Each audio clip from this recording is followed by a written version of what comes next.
Nasubukan ko nga po, sir. Naging kliyente ko, bangko. Pambira, yung 10 galon ko, sir. 2 linggo na, hindi pa ubos yung 10 container eh. Kailan pa ako kikita dun? Hindi sila yung market ko. Pero yung kainan, yung mga eatery, sir, 20 container everyday, kayang-kaya nila. Deliver ako ng deliver to, 20 yun. So, kumbaga, targetin nyo din, sir, yung mga kumukonsumo ng maraming tubig. Alam nyo, sir, ang palagi kong sinasabi, key point ko pagka maginegosyo ang isang mag-retire. Ang negosyo kasi, kahit na mahina na ang katawan mo, as long as meron kang mga trusted employee na mag-work for you, pwede pa rin mag-succeed. Kasi ang binabayaran mo na rito po, manpower mo na lang eh. Hindi na yung physical na lakas mong ginagamit mo eh.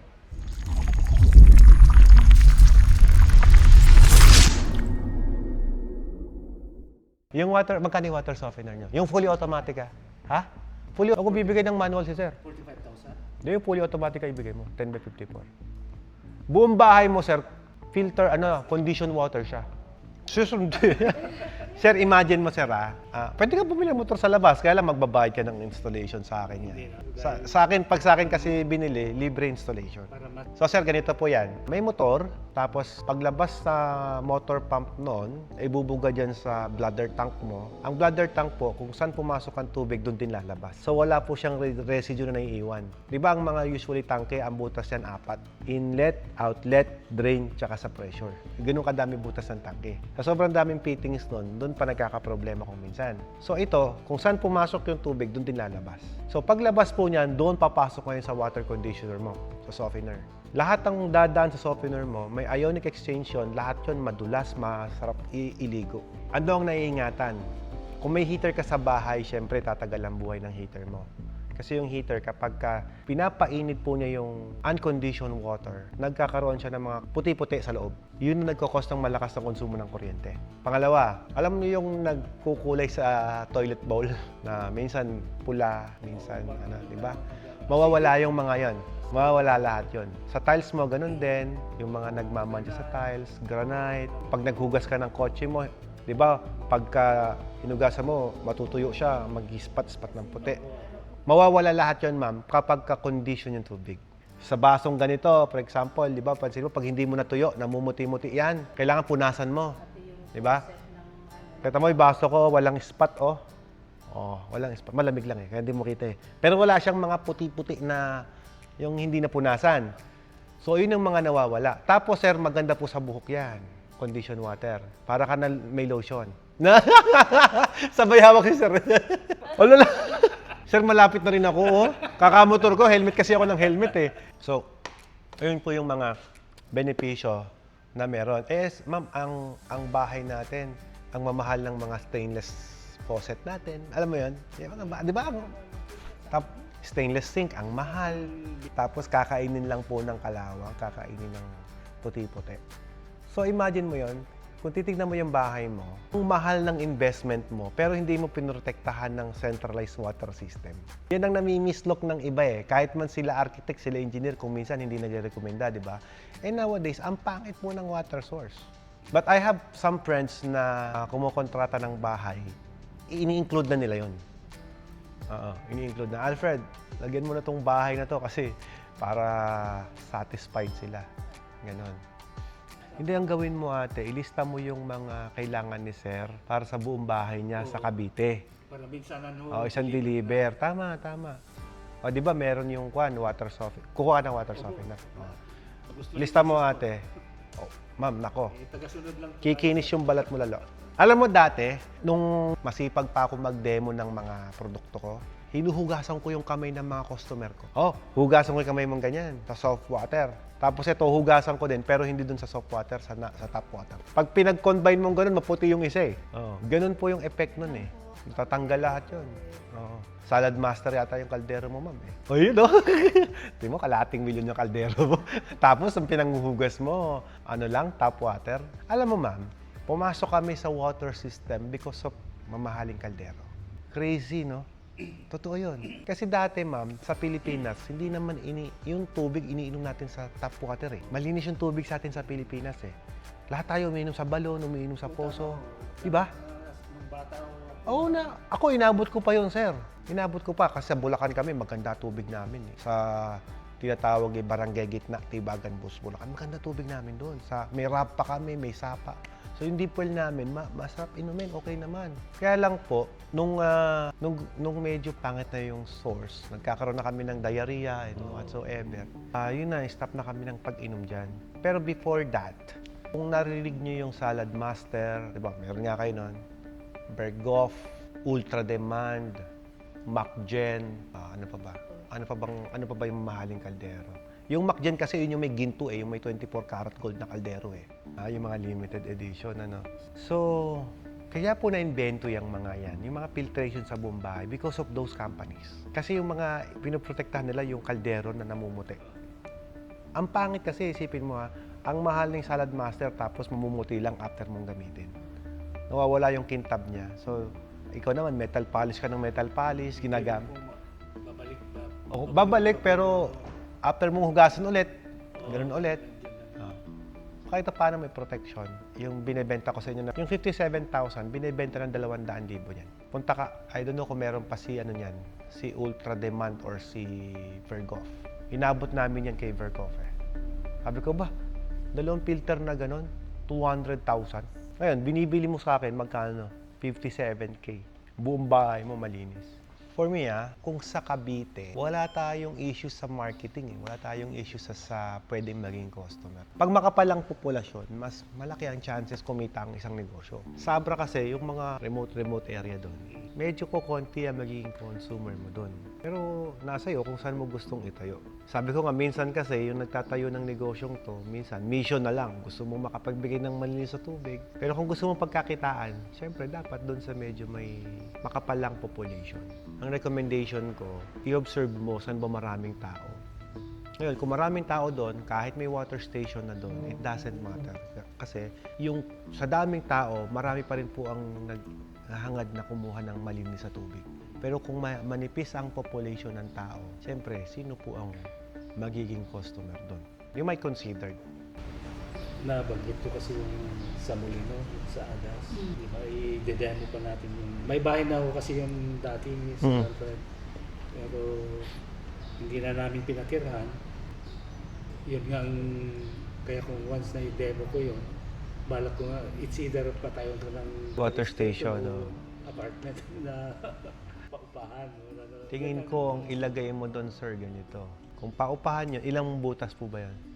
120 square meter kasi. Hindi, I mean ilang... Tatlo ang may... Tatlong apartment?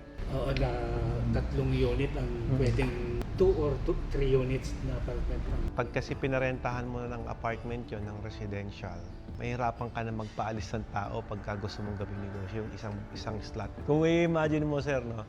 Kung 15,000 lang ang sinesecured mo, boss, pero ang i-compare mo sa isang negosyo na water station na maaaring kumita ng 100,000 sa isang butas, parang liit po niya. Kahit lumaban po kayo ng hati sa pamangkin mo, sir, na sinasabi mo na may nephew ka na pwedeng mag-manage, o sabi mo, 100,000 net revenue natin, di 50 sa'yo, 50 sa akin, walang problema. Total, ikaw ang nagpagod. Still, 50,000 is more valuable than 15K. Well, opinion ko lang naman yan. Hindi o, sa bagay, yun ang pinagpipilian. Pero, again, pwede, ang apartment, may fix na yun Diba? May kikita ka na, 15,000 monthly. But then again, yung space mo, kung maganda talaga yon, sayang, pwede mo siya sanang ma-utilize na mas... Kikita ka pa rin naman sa ibang butas Kumbaga, isang space lang naman ang kinuha mo. So ilan ang pwedeng doon sa ilang pinaka... Isang apartment po na sir, isang tirahan lang. Maximum na pwede yung area. 25 square lang, sir, kaliit lang nun. For water station, that's enough. Ang apartment mo, sir, gano'ng kalaki? 40 po sa... Oh, tingnan mo, kalaki. 40 meters? 40 feet. Meter. 40 square. Ang laki. 120 square meter po kasi yung... Malaki. Lot na yun. Kung gusto mo, kunin mo yung isa lang. Para doon sa negosyong tubig mo. Tapos yung isa, parentahan mo na kung gusto mong parentahan. Pero sir, sa experience ko, hindi na pinaparentahan lahat yun. Kung may kapital din po, yung may-ari ng lote. Ang nangyayari, una, water station, lumalakas, tatabihan ng laundry, ikakabila yung laundry. Kasi ang laki ng kita Lalo kapag matao yung lugar. Usually po, yung mga ganyang residential, yan naman po yung target market ng water station. Matao po subdivision po kasi. Opo. Yun ang maganda, residential, subdivision. Kapag ako nasa subdivision, ano bang hinahanap ko? Ang hinahanap ko, kung nasa subdivision ako, syempre, yung tubigan. Pangalawa, saan ako magpapalaba kung sakasakaling marumi yung damit ko? Eh, tamad na po maglaba ang mga tao ngayon. Totoo lang. Di ba? Kahit nasa Amerika ka, sir, pupunta ka sa laundry shop. Di ba? Yung dollar mo, shoot mong gano'n, lalabas ang card, tapos ginaganon-ganon mo lang. Di ba? Hindi naman masayang yung investment mo sa pagbili ng makina kasi pwede natin ilipat in case po na hindi nag-grow o hindi kumita sa isang lugar. Ngayon, kung sa Abra, sayang, ang masayang lang po talaga yung building. Kasi ginastosan mo yung building. Di ba? Yun yung sayang. Pero kung property mo rin naman yung pinaglagyan mo, walang sayang kasi structure property mo yun. Kasi ang water station, eventually, kapag ayaw mo nang gawing negosyo, di paupahan mo na lang sa iba. Sabi ko nga kay sir, kung ako, doon ako sa Cavite. Kasi madaming tao doon eh. Pero I think, hindi nyo naman i-consider ang Abra kung konti ang tao. Maraming tao. Hindi sir, ang tatargetin nyo po, hindi yung business area. Targetin nyo kung marami po bang tao doon, residential po ba yon? Kasi kung business area rin po yung mga nandun, minsan kasi hindi naman sila nag-stay doon. For example ako, kunyari, ang daming business area dyan. Maglalagay lang ako ng water dispenser dyan, then sa bahay pa rin. Yun pa rin ang pinakamalakas na konsumo pag umuwi ka ng bahay. Pansinin mo, sir, kapag nasa negosyo ka, maliban kung yung negosyo mo, eatery, kainan, yan ang malalakas konsumo ng tubig. So, pag office, hindi masyado nainom. Pagka office, nagabawal ka ng tumbler eh. Di ba? Nasubukan ko nga po, sir, naging kliyente ko, bangko. Pambira, yung 10 galon ko, sir, 2 linggo na, hindi pa ubos yung 10 container eh. Kailan pa ako kikita doon? Hindi sila yung market ko. Pero yung kainan, yung mga eatery, sir, 20 container everyday, kayang-kaya nila. Deliver ako ng deliver doon, 20 yun. So, kumbaga, targetin nyo din, sir, yung mga kumukonsumo ng maraming tubig. Sa Cavite, sir, kung maraming residential doon, maraming tao doon, subdivision yun, buhay na yun. Stand-alone na yung tubigan. Kasi ang target market naman ng tubigan ng ganyan, na refilling station, residential. Kukunti lang, ako po personally, kukunti lang po ang mga nakukuha kong business area din na magpapadeliver sa akin. Maliban yung mga factory. Kung ako po Cavite, if I'm going to advise yung kapal ng tao kasi, kapag maraming tao, sir, kahit anong negosyo tayo mo, kahit kainan yan, kikita yan. Kasi may mga tao eh. Kumbaga, mas malaki ang potential na pwede mong kitain when you're opening a business na maraming tao. Sa Abra, it might, pwedeng kumita pa din. Kanya lang, kung i-compare, may option ka naman, let's go for the Para, sir, mas mabilis bumalik yung ROI, yung investment. Kasi ang gusto ko, babalik yung investment agad eh. Cavite na? Hindi, Cavite, siguro. ako. Sige, Cavite na. Cavite na lang. Nago. Ito na lang ang usapan natin. Sige, priority natin ang Cavite muna. Total, meron naman doon eh. Ngayon, if you find out na, medyo potential din ng negosyo sa Abra, hindi considered natin yan. But before the delivery, advise nyo kami para yung tubig na kukunin namin, tsaka yung site visitation namin, iisa lang. Sa daming bahay ni sir. Baka sa Amerika mailagay mo dyan, sir. Alam nyo, sir, ang palagi kong sinasabi, key point ko pagka mag-inegosyo ang isang mag-retire. Ang negosyo kasi, kahit na mahina na ang katawan mo, as long as meron kang mga trusted employee na mag-work for you, pwede pa rin mag-succeed. Kasi ang binabayaran mo na rito po, manpower mo na lang eh. Hindi na yung physical na lakas mong ginagamit mo eh. Challenge ko dito, ma'am. Kung yung mga nagpupunta rito, ma'am, hindi marunong magnegosyo eh. Hindi negosyante yung mga tinuturuan ko, ma'am eh. Kagaya nila, pupunta po sila dito, first time namin magatayo ng tubigan, ng laundry, ng waters, ng yelo. Walang alam sa negosyo. Tapos, bumili ng makina, after 6 months, pagbalik dito, nagbabranch na. Success yung negosyo. Di ba? Ang sarap sa pakiramdam. And there are times na sabi ko nga, kung minsan hindi pera nagpapasaya talaga sa tao. Hindi kung minsan. Kadalasan, hindi pera nagpapasaya sa atin. Sometimes, masaya tayo sa achievement din ng iba. Kinukwento ko kasi, sir, kay ma'am, na yung client namin na nagpunta dito, 6 months, bibili ito isa pang machine. Hindi bibili yun kung hindi naging successful yun. Sabi ko, this is my true success. Diba? Kumita ako doon, yes. Yung tagumpay nila, after 6 months, I know, nakabawin ng puhunan. Tsaka bibili, high-end ulit yung bibili. Kasi nasubukan nila yung equipment eh. 10.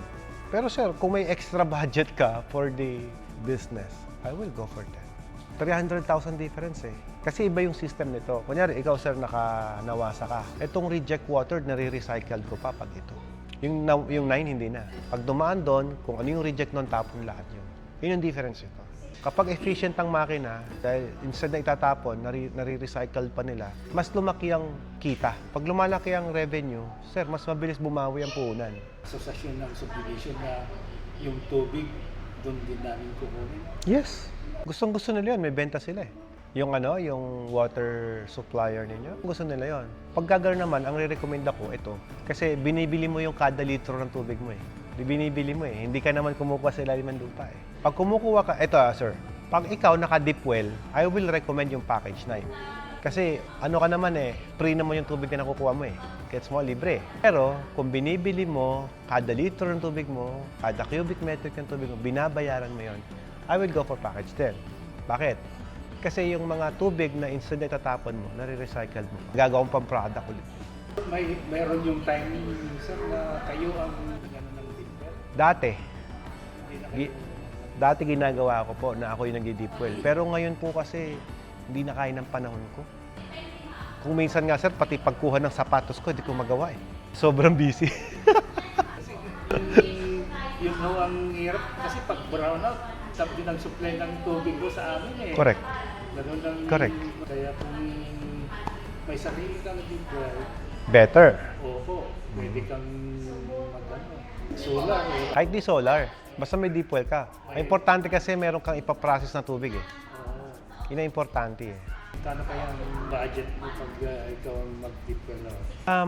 Inabot ko po noon po ito kung magkano yung tubo, yun yung presyo ng labor. For example, 6,000 yung bili mo sa tubo. 6,000 kada tubo na may babaon nila.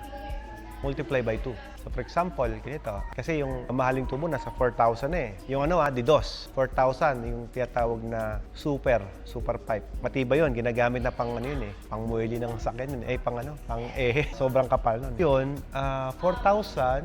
Kung 10 ang binaon, 40K. Yun yung materyales. I-multiply by 2, 80K. So, yun yung pinakamahal. Pero hindi naman umabot ng 10 eh. 6 lang, minsan 4. May motor ngayon. Wala pa. Tubo pa lang yun, sir eh. So, kung bibili ka ng motor, ibang usapan ulit yun. So, yung motor na binibigay ko sa'yo, sir, yung binibenta ko sa'yo para sa water system mo, yun, pwede yun humigop eh. Kailangan mo lang yung magbabaon eh. Ganun, 18,000 mo. 18,000. Ang gandang klase ng motor na yun. Electric power na lang. Electric pump. 1.5 horsepower. Pag pangbahay, sir, hindi naman na required kasi iisa naman po structure ng bahay. Ano yung setup na nandun, papadali lang namin sa system namin yan. So yung water refilling station, Yun, for site visit po yun. kailan kaya ang after 2 months? Hindi, sabihan niyo po kami kung kailan pwede. Pagbalik niyo na lang, sir. Punta ka pa Amerika eh. Na-establish mo na yung contract nila, sir? Yes, sir. Okay po. Napirma na rin. Walang permit dito sa Watermax, sir. Thank you again. Opo. Ma'am, thank you so much. Na ano natin? Opo. Tara, picture tayo, sir. Dito tayo mag-picture. Na-fulfill na natin yung isang ano natin. Isang- Nakita natin isa lang. Isang lakad ninyo. Opo, sir. At least May evidence. opo, Tara, sir, may gitna. nangyari sa lakad natin. Opo. Ma'am, sa gitna kayo, ma'am, para ano po. Oo. Kayo po yung Rosa sa pagitan. Ay, yan, si grandson. Yan. Pwede ba isama sa picture yan? Opo. Meron kaming sign ginto, Watermax. Ang galing naman gumiti ni grandson. Oh, yan, very good. Yon. Very good Very good. Sir, thank you so much. Thank you very much po. Ma'am, thank you so much po. Thank you. Sana Nice kung meeting you. mag-deliver sana kasama kayo. How I wish na may panahon tayo para makasama. Biro ko lang. Hindi, okay lang po yun, ma'am. Ay, sir, okay lang po yan. Kapag ka po may panahon, talaga gusto ko sumama. Sige. Meron pa tayong isang customer na hinihintay after these meetings. At yung isang client na to ay galing pang Cebu, Samar. Medyo malayo pinanggalingan. So, kilala natin sila mamaya. Ay, bago kayo mag-set up ng building, dapat kami muna. Walang paglalagyan. Hindi naman makukuha agad yun once na nakapag-commit kayo sa amin. Pag sinet up nyo na yung building, paano namin kayo mag-guide? Buo na yung building. Kasi wala na kaming magagawa paggawa ng building. Tapos na eh. Ngayon, kung yung building po gagawin pa lang before nyo gawin, dapat ma-assist namin kayo. Yun po kasing water refilling station business. It is guided by the private manufacturer, which is kami yun. Private company. Marami namang gumagawa ng iba. Pero we are one of the private company or own corporations pwedeng gumawa ng makina para sa inyo.